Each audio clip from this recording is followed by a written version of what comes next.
প্রধান আসামি শেখ হাসিনা যিনি ছিলেন অপরাধের নিউক্লিয়াস। যদি প্রত্যেকটি হত্যার দায়ে একবার করে মৃত্যুদণ্ড হয় তাহলে 1400 মানুষকে হত্যার দায়ে অন্তত 1400 বার মৃত্যুদণ্ড হওয়া উচিত।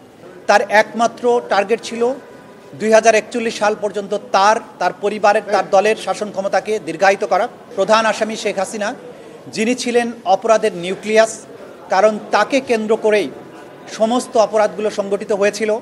কারণ গত 9.5 বছর ধরে ক্ষমতায় থাকা অবস্থায় তার একমাত্র টার্গেট ছিল 2041 সাল পর্যন্ত তার পরিবারের তার দলের শাসন ক্ষমতাকে দীর্ঘায়িত করা এবং বাংলাদেশে তার কোনো রাজনৈতিক প্রতিপক্ষ না রাখা, যারাই তার জন্য প্রতিবাদ বা প্রতিপক্ষ হয়ে দাঁড়িয়েছেন তাদেরকে নির্মূল করা।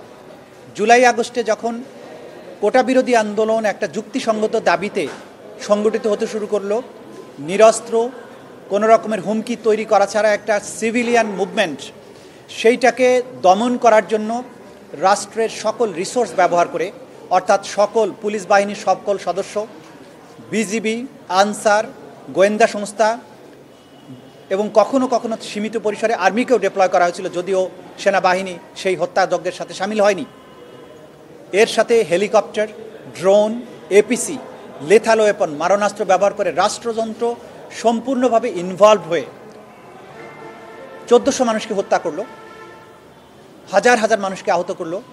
এই যে ক্রাইমস এগেনস্ট হিউম্যানিটি, এটার মূল লক্ষ্য ছিল শেখ হাসিনা এবং আওয়ামী লীগকে চিরস্থায়ীভাবে ক্ষমতায় রাখা। বিজলি কেবলসের স্কিন কোটেড ইনসুলেশন আগুন প্রতিরোধী। বিজলি কেবলস, নিরাপদ আজীবন। এটার পলিটিক্যাল টার্গেট ছিল সেটা। এতগুলো মানুষ মেরে মানবতা বিরোধী অপরাধ করার পরেও তার মধ্যে ন্যূনতম অনুশোচনা নেই। তিনি একজন হার্ড নাট ক্রিমিনালের ভূমিকায় অবতীর্ণ হয়েছেন।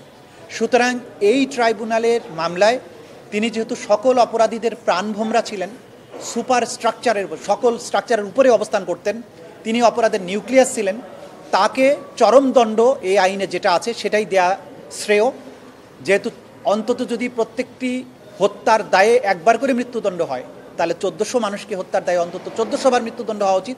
কিন্তু যেহেতু হিউম্যানলি এটা পসিবল না, অন্তত তাকে যদি একবার চরমদণ্ড না দেওয়া হয় এটা অবিচার করা হবে। আইনে মিটিগেটিং ফ্যাক্টর বলে একটা কথা থাকে, যে তার কিছু কর্মকাণ্ড যদি এমন হয় যার প্রেক্ষিতে আদালত বিবেচনা করতে পারেন এই ভালো কাজগুলো তিনি করেছেন, তার শাস্তি কমানো যেতে পারে। কিন্তু শেখ হাসিনার ব্যাপারে আমরা দেখিয়েছি যে তার মিটিগেটিং কোনো ফ্যাক্টর নেই। প্রত্যেকটি ফ্যাক্টর হচ্ছে অ্যাগ্রেভেটিং ফ্যাক্টর, অর্থাৎ যে কোনো ফ্যাক্টরকে যদি বিবেচনা করা হয় তাহলে দেখা যাবে তার অপরাধে তার শাস্তির পরিমাণটা বাড়ানো দরকার, কমানোর কোনো সুযোগ নেই। সুতরাং তার ব্যাপারে আমরা বলেছি যে তাকে চরম শাস্তি দেয়াটা উচিত এই আইনের এই বিচারের মধ্যে। দ্বিতীয় আসামি আসাদুজ্জামান খান কামাল, তিনি গ্যাং অফ 4-এর সদস্য ছিলেন। তার বাসায় বসে এই হত্যাকাণ্ডর পরিকল্পনা করা হয়েছে, ড্রোন মোতায়েনের সিদ্ধান্ত হয়েছে, হেলিকপ্টার মোতায়েনের সিদ্ধান্ত হয়েছে এবং তিনি নিজে গ্রাউন্ডে গিয়ে দেখেছেন সঠিকভাবে হত্যা করা হচ্ছে কিনা। তাকে ভিডিও দেখানো হয়েছে। তিনি বলেছেন যে গুলি করি, তাকে যখন বলা হয়েছে যে গুলি করি একটা মরে একটাই যায়, বাকিরই যায় না স্যার, অর্থাৎ তিনি জানতেন যে গুলি করে মানুষ মারা হচ্ছে এবং সেই মারার বিষয়টা ভিডিওতে দেখানোর পরে তিনি তাদেরকে আরও ফার্দার কীভাবে মারা যায় সেভাবে ডাইরেকশন দিয়েছেন।